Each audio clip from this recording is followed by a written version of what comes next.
십자가로 인한 핍박 거절하지 말라. 십자가로 인한 핍박 거절하지 말라. 오늘 설교의 제목입니다. 53절 보시겠습니다. 그들이 예수를 끌고 대제사장에게로 가니 대제사장들과 장로들과 서기관들이 다 모이더라.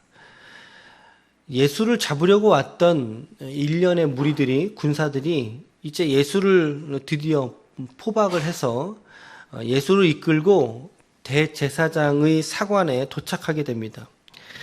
여기서 언급하고 있는 대제사장들과 그리고 장로들과 서기관들, 이 사람들은 사내들인 공의회라고 하는 유대 사회에서의 최고 의결기관입니다. 최고의 의결기관을 구성하는 그런 집단들이죠.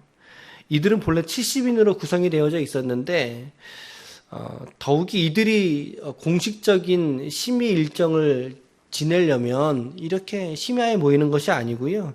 보통은 이제 날이 밝고 나서 일과가 시작된 이후에 통상 모임을 가졌다고 합니다. 그런데 오늘 그럼에도 불구하고 회의를 지금 심야에 늦은 시간에 강행하고 있지 않습니까? 분명히 70명이 전부 다 모이지는 않았을 테며 다른 전승들에서는 약 20여 명 정도의 집단으로 지금 모였던 것으로 묘사를 하고 있습니다. 그리고 밤 늦은 시간에 그들이 이렇게 모였다라고 하는 사실은 지금의 이 예수 사건이 가지고 있는 의미가, 이 사안이 참 중요하다라고 모두가 알고 있었기 때문에 이미 아마 예수가 잡히러 갔을 때 이미 보고들이 이제 사람들에게 갔을 것입니다. 그래서 이제 예수가 대제사장의 집으로, 사관으로 오게 되자 모두가 지금 하나처럼 이렇게 쏙쏙들이 모여들고 있었던 거죠. 54절, 베드로가 예수를 멀찍이 따라 대제사장의 집 뜰 안까지 들어가서 아랫사람과 함께 불에 앉아 쬐고 있습니다. 베드로가 예수를 이제 곧 부인하게 될 정황들을 성경은 서술하고 있는 것이죠. 말씀을 보면 예수를 멀찍이 따라갔다라고 성경은 말하고 있습니다. 예수를 멀찍이 따라갔다. 비록 이제 많은 제자들이, 대부분의 제자들이 다 흩어졌지만, 그러나 예수님의 될 일들이 어떻게 될 것인가. 일단 베드로의 입장에서는 호기심이 있었을 테죠. 호기심이 있었을 테고, 또 한 가지는 두려움도 있었을 거예요. 내가 가까이 쫓아가다가 함께 붙잡힐 수도 있다라고 하는 생각도 했겠죠. 베드로의 호기심과 그리고 베드로의 두려움, 이 두 가지의 양가 감정이 베드로에게 있었던 것 같아요. 여러분, 여기서 우리가 알 수 있는 게 어떤 건가요? 호기심과 두려움 가지고는 주님을 따를 수가 없다는 사실이죠. 아무리 예수님의 곁에서 3년을 동안은 먹고 자고 했을지라도 호기심 가지고는 주님 따를 수 없습니다. 그리고 두려움이 우리 가운데 엄습한 상태에서도 주님을 따를 수가 없다는 거죠. 이런 모습들도 우리가 베드로를 통해서 우리가 읽게 되는 그런 장면이죠. 55절 보세요. 55절에 대제사장들과 온 공회가, 사내들인 공회가 예수를 죽이려고 그를 칠 증거를 찾되 얻었어요? 못 얻었어요? 얻지 못하니, 이렇게 기록되어져 있는데 그 이유가 뭐예요? 56절부터 59절까지 요약하면 이거죠. 이제 증인으로 와서 있는 사람들은 대부분이 이제 돈으로 매수한 사람들입니다. 거짓 증인이라고 말하죠. 거짓 증인으로서 급조했죠. 예수를 죽이려고 이제 합을 맞추고자 했던 사람들이기 때문에 여러 사람의 증인들이 서로 합이 맞지 않는 거예요. 같이 증언들이 일치되지가 않는다라는 거죠. 유대 율법에 보면 어떤 재판을 하기 위해서는, 어떤 형을 언도하기 위해서는 2-3명 이상의 증인들이 서로 합이 맞아야 된다. 근데 이런 조건들이 지금 기본적으로 맞지 않는 거죠. 왜 안 맞아요? 급조이기 때문에, 거짓된 증인들이기 때문에 합이 맞지가 않는 거예요. 그러니까 이제 그런 증인들의 모습을 보다 보니까 60절에 대제사장이 일어나, 아마 가야바일 겁니다. 가야바가 일어나서 예수에게 직접 묻습니다. 왜 너는 아무런 대답도 하지 않느냐? 이 사람들이 너를 치는 이 증거들을 너는 어떻게 생각하느냐라고 물었는데 주님이 묵비권을 행사하시죠. 아무런 말씀도 대꾸하지 않으십니다.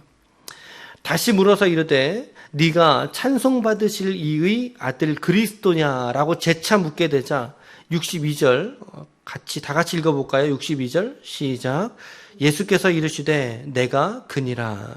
인자가 권능자의 우편에 앉은 것과 하늘 구름을 타고 오는 것을 너희가 보리라. 찬송받으실 이의 아들이냐, 찬송받으실 이라고 하는 표현은 하나님의 이름을 유대인들은 직접적으로 호명하지 않습니다. 그래서 이제 그 이름조차도 잃어버리거든요. 나중엔 이제 아도나이 이런 식으로 이제 완곡하게 표현하는데, 찬송받으실 이라는 표현도 마찬가지의 맥락인 거죠. 하나님을 언급하고 있는 거예요. 그들의 어떤 나름대로의 불경하다고 하는 생각들을 지금 이제 피해서 가는 거죠. 완곡하게. 찬송받으실 너가 그 하나님의 아들이냐, 그리스도냐라고 지금 묻고 있는 것입니다. 우리가 그렇게 기다려오고 있던 그리스도, 그 메시아가 너냐라고 이들이 묻는 거죠. 물론 이들은 메시아를 계속 기다리고 있었습니다. 여적지 기다리고 있었습니다. 그러나 정작 메시아가 오자 그 메시아를 인정하지 않고 받아들이지 않는 그런 모습들을 우리가 보는 거예요. 예수께서 앞서서 다른 증언들에는 묵비권으로 일관하시다가 자기의 존재에 대해서 그가 물어보게 되자 이제는 공식적으로 사내들인 그 공의의 앞에서 자신을 인정하는 발언을 공식적으로 이제 내시는 거죠. 내가 그니라라고 말합니다. 너희들이 말하는 그 메시아가 바로 나다라고 하는 말씀을 하시면서 동시에 보좌 우편에 앉아 계신다. 이거는 이제 시편 110편 지난번에도 언급을 해드렸죠. 왕의 시편, 메시아 시편에서 인용을 하셨고, 그리고 인자가 구름을 타고 하늘에서 내려오시는 이 이미지는 다니엘서 7장입니다. 다니엘서 7장에 있는 메시아 강림 사건을 예수님께서 함께 지금 인용하시면서 당신에 대해서 말씀하고 있는 거예요. 야, 내가 바로 그 메시아야. 그러면서 시편 110편과 그리고 다니엘 7장에 있는 말씀을 함께 인용을 하시는 거죠. 내가 하나님 보좌 우편에 앉으신 이고, 그리고 내가 구름을 타고 너희들에게 다시 내려올 그 메시아가 바로 나야. 이 이야기를 듣자 63절에 대제사장이 자기 옷을 찢으며 이르되 우리가 어찌 더 증인을 요구하리요. 옷을 찢는다는 표현은 이제 신성 모독을 하는 발언이나 행위를 보았을 때 의례적으로 하는 행동 중에 하나였다고 합니다. 옷을 찢는 표현들이. 그러면서 예수에 대한 판결을 바로 이제 내게 되지요. 64절에 그 신성 모독하는 말을 너희가 들었도다. 여기서 너희는 누구겠어요? 장로들 그리고 이제 다른 서기관들이겠죠. 같이 모여져 있던 공의의 사람들에게 묻는 거. 너희가 들었는데 너희는 어떻게 하겠느냐라고 이제 중론을 이제 수집을 하는 거예요. 그랬더니 뭐라고 말해요? 그들이 모여진 그들이 모두가 다 예수를 사형에 해당한 자로 즉시로 정죄하게 됩니다. 만장일치입니다. 누구도 반대하는 자가 없고 누구도 거절하는 자가 없이 하나 같은 판결을 내리게 되죠. 정죄하고 사형에 해당한다라고 판결을 내립니다. 판결 이후에 이제 뭐 사형에 대한 의견을 낼 수 있는 것이지만, 그러나 유대인들은 실질적인 사형에 대한 권리가 없었어요. 왜냐하면 이제 자기들도 속박받는 나라였기 때문에 사람을 죽이고 살리는 권한은 본인한테 없었고 로마에게 있었는데, 그래서 로마의 총독이었던 빌라도에게 가기 위해서 지금 예수를 잠깐 이제 어느 공간에다가 두고 이제 좀 홀딩하고 있던 거죠. 그럴 때 다른 사람들이 예수에게 어떻게 했어요? 보니까 65절 말씀해 보세요. 어떤 사람은 예수에게 침을 뱉었죠. 그리고 그의 얼굴을 가리고 그를 때립니다. 주먹으로 때립니다. 그러면서 뭐라고 얘기해요? 선지자 노릇을 해봐라. 그리고 하인들도 손바닥으로 예수를 치는 이런 다른 사람들에게 조롱받는 장면들이 이제 시작이 되는 거죠. 예수님에게 침을 뱉었어요. 그의 얼굴을 이렇게 가렸다 그러죠. 가리고 주먹으로 쳤어요. 누가 때렸는지 맞춰봐라는 거예요. 선지자 노릇해봐라. 전승에 의하면 메시아는 냄새만 가지고도 이런 일에 누구인지 알 수 있었다고 합니다. 이런 어떤 구전전승일 텐데 이제 그런 거를 그들이 알고 있었기 때문에 너가 메시아라며 그러면 한번 맞춰봐. 이거 눈을 싹 가리고 때린 거예요. 누가 때렸게? 이런 거죠. 이거 얼마나 큰 조롱이겠습니까? 얼마나 마음이 비참한 마음이겠습니까? 침을 뱉고 주먹으로 때리고 맞춰봐 이러고 그리고 하인들이 와서 뺨으로 때리고 하인들이 때렸어요. 권력 집단의 리더십들이 때린 게 아니라 하인들이 손바닥으로 예수님을 때립니다. 지금 위에서는 이러한 일들이 진행되는 동안 지금 아랫들에서는 베드로가 드디어 예수님을 배신하는 그런 장면이 펼쳐지게 됩니다.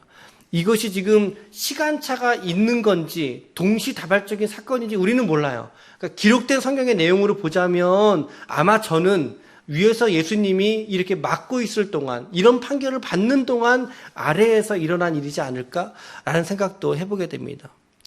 여종 하나가 이렇게 추워서 불 쬐고 있는 베드로에게 다가온다는 거죠. 그 베드로를 주목하여 보면서 이르되 야, 너 또 나사렛 예수와 함께 있었도다 라고 이야기를 하니까 68절로 베드로가 부인하여 이르되 나는 네가 말하는 것이 무엇인지 알지도 못하고 깨닫지도 못하겠노라 하면서 앞들로 이렇게 나갑니다. 앞들로. 68절에 대한 다른 성경의 번역에서는요, 이 말미에 요때 첫 번째 닭이 울었더라 라고 하는 번역을 함께 가지고 있는 성경이 있다고 합니다. 그러니까 베드로가 지금 앞들로 이렇게 가잖아요. 앞들이란 말은 뭐겠어요? 현관 가까운 곳으로 더 밖으로 나간 거거든요. 어쩌면 베드로의 마음속에는 내가 도망가야 될 수도 있겠다라고 하는 생각도 있었을 것 같고요. 게다가 그 앞들로 나가면서 어떻게 됐다고요? 첫 닭이 울었다고요. 닭이 꽃기호하고 울었어요. 마음의 경고를 받았을 수도 있다는 거죠. 마음에. 첫 번째 닭이 울었네.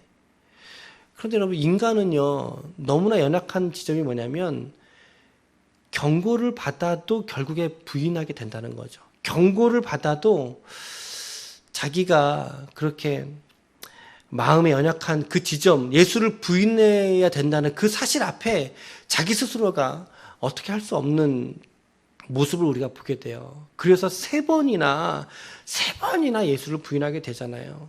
공간복음에서는 3번 모두 기록을 하고 있는데 요한복음에는 2번으로 기록하고 있어요. 요한복음에서는 이게 뭐 2번이냐 3번이냐 이게 중요한 건 아니고요. 주님을 배신하고 있는 지금 이 사람이 누구다? 베드로다라고 하는 것이 성경의 방점이에요. 여러분, 베드로가 어떤 사람이에요? 제자들의 대표성을 가지고 있던 사람이고 가장 연장자였죠. 가장 연장자. 그리고 가장 큰 고백. 주는 그리스도시요 살아계신 하나님의 아들이십니다. 라고 하는 그 고백과 또 주님으로부터 가장 큰 훈계로 들었던 사람이 역시 베드로입니다. 물 위로 걸었던 사람이 베드로고요. 예수님의 이적에 가장 가까이에 다가갔던 사람이 역시 베드로 아닙니까? 그랬기에 베드로에게 이 예수를 부인한 사건은 정말 큰 충격이 아닐 수 없었던 거죠. 그토록 자신했던 베드로에게 말이죠. 인간의 결심과 용단은 고작 여기까지예요, 여러분. 여기까지. 그러니 우리 자신에 있어서도 우리는 장담할 수 없고 내 스스로에 가지고 있는 결단이 이 정도밖에 안 된다라고 하는 연약한 사람이라는 것들을, 연약한 존재라고 하는 것들을 우리가 스스로가 깨달을 수 있는 그런 지점이죠. 72절의 마지막 절에 닭이 2번 울기 전에 네가 3번 나를 부인하리라 하심이 기억되어 그 일을 생각하고 울었더라 이렇게 기록되어져 있어요. 마태복음에서는 밖에 나가서 3번 부인하고 이 일이 생각나서 밖에 나가서 심히 통곡했다 이렇게 기록되어져 있습니다. 얼마나 절망했겠어요, 베드로가. 그래서 이제 요한복음 21장 같은 데 가보면 예수님이 베드로 앞에 나타나게 되자 다른 사람들은 걸어서 주님께 가지만 베드로는 뛰어가죠. 베드로의 내면에 우리가 좀 그런 모습들도 생각이 좀 납니다. 우리가 이 말씀 안에서 우리가 오늘 한 가지로 적용을 제안 드린다면 오늘 우리 신자들에게, 믿는 자들에게 다가오는 삶에 십자가로 또 믿음으로 인한 핍박이, 고난이 우리 가운데 있을 때 거절하지 말라는 거죠. 거절하지 말자는 거죠. 오늘 예수님을 보세요.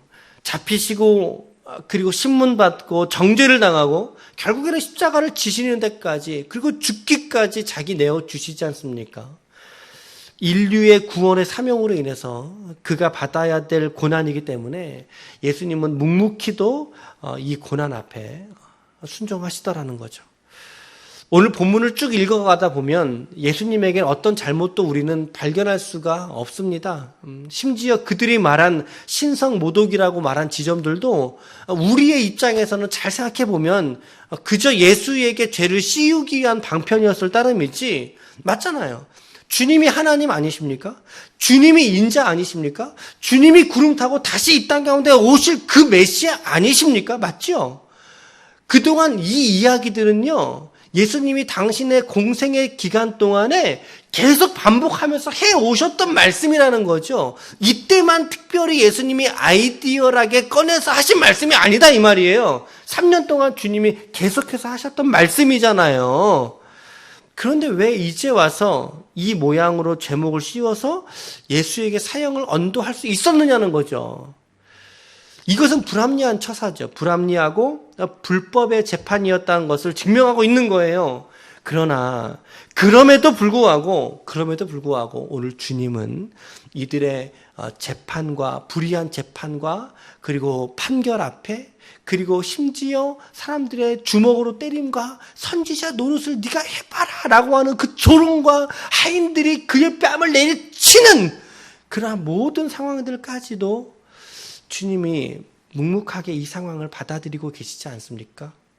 물론 내일과 모레 본문으로 가면 갈수록 이 주님의 아픔은 더 극명하게 드러나게 될 것입니다. 자기 자신을 때린 사람, 조롱하는 사람, 침뱉는 사람, 이러한 비인격적인 처우를 받으시면서도 그 상황 속에 그 사명 속에 주님은 순종하셨다라고 하는 것을 우리는 놓쳐서는 안 된다라는 거죠. 오늘 우리들이 왜 베드로에게서 할 말이 없겠습니까마는 베드로에 대해서 어제 제가 또 새벽에 드렸던 말씀도 이게 맥락을 같이 한다고 생각을 해요. 묵상들이 무엇보다 우리가 예수님에게서 오늘 배우고 우리가 찾아야 될 진리가 있다면 저는 이런 것 같아요. 이 지점 같아요. 믿음으로 인해서 그리고 우리가 다른 말로 말한다면 예수님으로 인해서 내가 예수 믿는다라고 하는 그 고백으로 인해서 우리가 경험하고 심지어 우리가 세상을 살아가다 보면 이와 같은 불합리하고 또 억울함을 당하는 일들이 우리 현실 속에서 왜 없겠어요? 우리의 일상 속에서 왜 없겠어요? 그런 현실 속에 우리가 맞닥뜨리게 될 때에 여러분 그때 우리가 하나님의 영광을 위하고 그 순간 우리가 그 자리를 걷어차지 마시고 주님이 오늘 우리에게 보이신 이 인내와 이 아픔을 참으시는 이 모습을 우리가 배워서 우리의 일상도 그리스도인답게 그 주님을 쫓아가는 사람답게 우리가 삶 속에 서 있기를 축복합니다. 우리의 고난과 세상이 우리를 조롱하는 그 순간 속에서도 우리가 이 믿음과 이 사명 끝까지 붙드는 것이 너무나 중요하다라고 하는 거죠. 하나님의 영광, 우리가 이러면 너무나 거창한 무엇을 떠올리기 쉽지 않습니까? 하나님의 영광 이러면. 근데 그렇지 않아요. 그렇지 않아요. 주님이 뭐라고 말씀하셨습니까? 너희 중에 누구든지 나를 따르고자 하는 자는 자기를 부인하고 자기 십자가를 지고 나를 따를 것이니 이게 하나님의 영광이에요, 여러분. 다른 거창한 데 있지 않고 자기를 부인하는 것이 하나님의 영광이고 자기 십자가 짐진 것 같은 삶을 살아가는 것이 그게 영광이라고요. 오늘 주님이 자기를 부인하지 않으셨으면 어떻게 되셨겠어요? 하고 싶은 대로 하셨다면 어떻게 하셨겠어요? 내가 옳다 여기는 의대로 주님이 행하셨다면 어떻게 되겠냐고요. 살아남을 인간이 단 한 명도 없지 않겠습니까? 하지만 사명이었기에 예수가 아니면 그 누구도 질 수 없는 십자가였기에 오늘 주님이 자기를 부인하시듯 인내하고 순종하시잖아요. 그런데 많은 성도들이 이렇게 살지는 못하더라 이거죠. 저도 이루 말할 것 없지만 많은 그리스도인들이 내가 주님이면 충분합니다. 주님으로 살아갑니다. 내가 믿음으로 살아가겠습니다. 내가 십자가로 살아가겠습니다. 우리가 오늘 찬양도 그런 찬양 했잖아요. 십자가 누가 질 수 있는가? 내가 지겠습니다라고 찬양을 하면서도 결국에 세상의 한복판으로 우리가 쏙 들어가면 여전히 세상 사람들하고 똑같은 논리, 세상 사람들하고 똑같은 사고방식, 불법과 정죄와 판단으로 그들의 가치관으로 여적지 살아가고 있는 그러한 내 자신의 모습과 그런 성도들의 모습을 우리가 보게 된다는 사실이죠. 여러분, 우리들은 그렇게 살지 맙시다. 그렇게 살지 맙시다. 오늘 예수처럼 살아갈 수 있는 생애가 될 수 있기를 축복합니다. 아멘. 잘못한 것 없이 누가 때릴지라도 그것이 십자가의 영광이라면 맞아줄 수 있는 자가 됩시다. 왼뺨을 맞으면 오른뺨을 돌려댈 수 있는 자, 하나님의 영광을 위해서 자기를 부인하는 자로서 너그러운 마음을 가지고 타인을 깊이 연민해 줄 수 있는 자가 됩시다. 그 사람이 얼마나 힘들면 나한테 그럴까? 라고 하는 넓은 아량을 가지고 얼마나 많은 상처를 저가 받았기 때문에 저럴까? 라고 하는 인간을 향한 긍휼함과 그러한 은혜들이 우리 가운데 있었으면 좋겠고, 또 십자가가 무엇인지 깨닫고 그 십자가 짐진 것 같은 일상을 오늘 우리의 삶에서 살아가는 자들이 되었으면 좋겠어요. 바로 여러분들이 이러한 자들이 되었으면 좋겠습니다. 오늘 예수님은 불법의 재판정에서 유죄로 인정되어서 사형이 언도되었습니다. 이제 내일 빌라도의 법정에 가게 되는 게 내일 본문입니다. 그리고 십자가 처형이 확정되게 되죠. 그래서 이제 바나바가 이제 바뀌게 되죠. 마가복음의 스토리가 상당히 빠릅니다, 여러분. 마가복음의 스토리가 다른 복음서들, 특별히 마태복음하고 함께 병행해서 읽으셨으면 좋겠어요. 오늘 우리 지체들의 하루에서도 주님의 보이신 이러한 실천들을 마음에 잘 새기셔서 오늘 주님처럼 살아갈 수 있는 성도들이 되시길 바랍니다. 오늘 작은 예수처럼, 작은 예수로서 여러분들에게 주신 일상들을 거룩하게 살아낼 수 있는 귀한 교회들이 모두 되시기를 예수 그리스도의 이름으로 간절히 축원합니다. 아멘.